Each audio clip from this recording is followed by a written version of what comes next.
Il y a un long form qui s'en vient.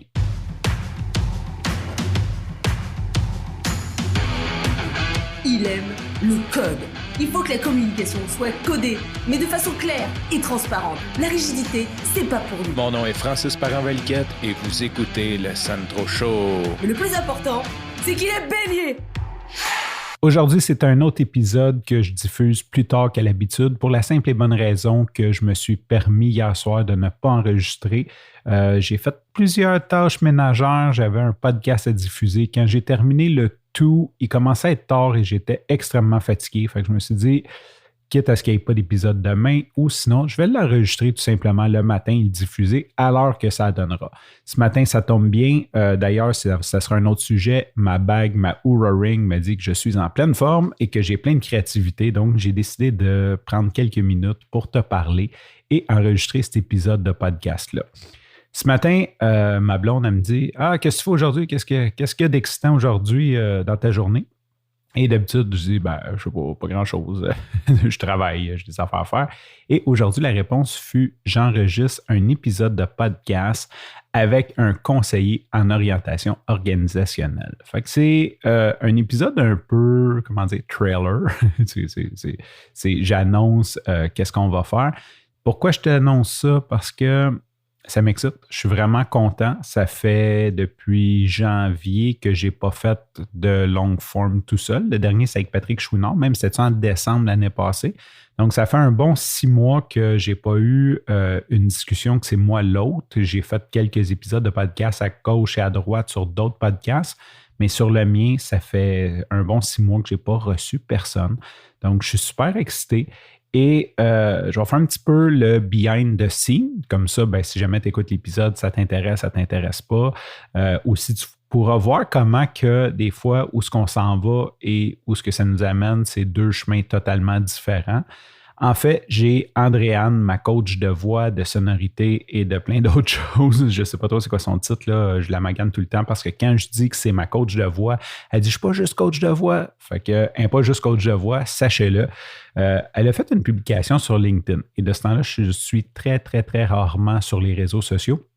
Mais je l'ai vu passer celle-là. Et en fait, je ne l'ai pas vu passer. Elle m'a tagué dedans, aucune idée pourquoi. Et ça menait vers un site qui s'appelait Les chercheurs de sens, Mathieu Guénette, conseiller d'orientation organisationnelle. Puis c'était comme un livre qui est écrit en 2000. Elle faisait une réflexion là-dessus. Je ne suis pas trop sûr. Comme j'ai pas trop compris le lien entre moi et ce truc-là.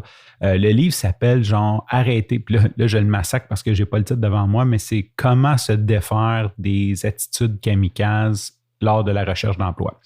Donc, en gros, il y a des gens qui s'auto-sabotent quand ils cherchent des emplois et lui a écrit un livre sur comment contrer ça. En gros, là, j'ai pas lu le livre.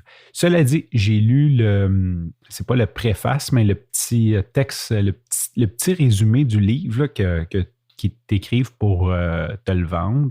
Et ça dit dedans que Mathieu Guénette a acquis son expérience avec la clientèle d'ex-détenus. Donc,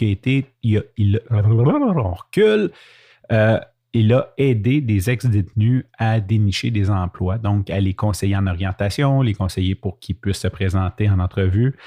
Et tu sais à quel point que, je ne sais pas si tu le sais, mais j'en ai parlé à quelques reprises, j'ai en dedans de moi de faire quelque chose de plus grand que moi. C'est toujours en train de germer, mais je veux définitivement aider la cause des détenus, surtout celle des familles de détenus.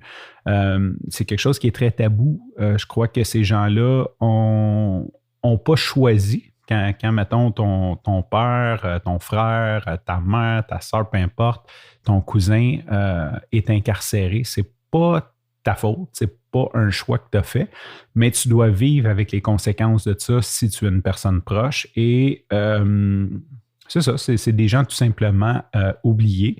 Comme je suis passé par là, c'est quelque chose que j'aimerais m'impliquer, peut-être juste faire connaître. Je sais pas comment ça va tourner.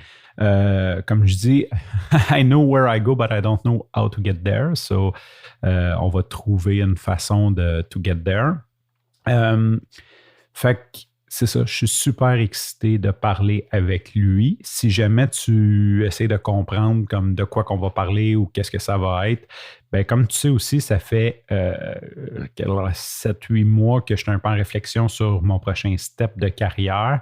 Au début, c'est bien le fun, mais là, comme j'ai besoin de faire quelque chose, je veux faire quelque chose.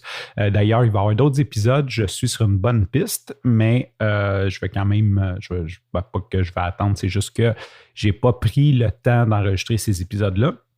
Et dans le fond, je me suis dit, quand j'ai vu ça, qu'il était conseiller d'orientation, qui aide les gens à connaître leur prochain move de leur carrière, c'est ça sa mission, c'est ça son travail. Je me suis dit, OK, je veux parler avec ce gars-là. Et pourquoi ne pas en profiter pour l'inviter sur mon podcast? Il y a lui-même un podcast qui s'appelle Les Ambitieux. Je m'en allais dire Les Chercheurs de Sens, mais ça, c'est son site. Donc, Les Ambitieux. Il a fait de la radio à l'UQAM. Donc, c'est quelqu'un qui s'exprime bien. C'est déjà un podcasteur. D'ailleurs, son podcast, c'est vraiment cool. Il fait des résumés de livres. Donc, il lit des livres sur la croissance personnelle et il en fait un résumé, les points que lui en ressort. Et aussi, il donne son avis, puis c'est comme, est-ce qu'il est d'accord, est-ce qu'il n'est pas d'accord, est-ce qu'il y a d'autres choses qu'il a vues, est-ce qu'il y a quelque chose qu'il n'a pas vu dans un autre livre. Pour moi, la lecture est une difficulté. Je ne prends jamais le temps. C'est un défi, pas une difficulté. C'est parce que je ne place pas le temps à mon calendrier de faire de la lecture. Probablement que j'ai beaucoup d'autres choses que je considère plus importantes à faire avant. Et quand je vois le temps que ça prend à lire un livre, 5, 6, 10, 12 heures, et boy, on dirait que je ne veux même pas commencer parce que je trouve ça long à finir. Donc lui, il lit le livre, il nous fait un résumé, il sort les highlights et il nous donne son avis simplement génial. Et en plus, c'est des livres que, sincèrement, j'aimerais lire. Hein? C'est des livres sur la croissance personnelle. Donc, je l'ai invité. Et ce que je veux faire, c'est avoir une espèce d'appel découverte avec lui sur qu'est-ce qu'un conseiller en orientation pour les adultes, qu'est-ce que ça peut faire pour nous, c'est quoi les étapes à prendre quand tu es perdu comme moi, si jamais tu es perdu ou tu penses être perdu ou tu penses devenir perdu, ça pourrait être un bon point de départ, et qu'est-ce qu'il peut faire pour nous aider dans le futur.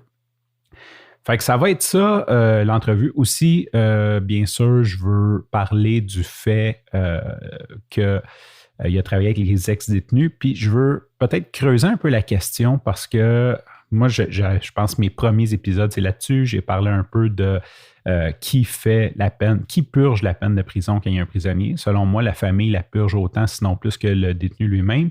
Et aussi, je veux parler aussi de la société du pardon, parce que j'avais fait un épisode là, d'un 15-20 premiers.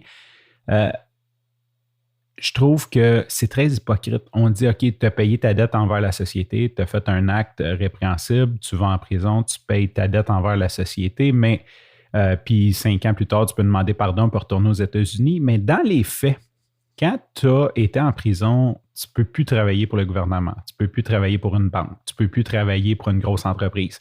N'importe quoi qui a un peu une image publique ne veulent plus t'engager.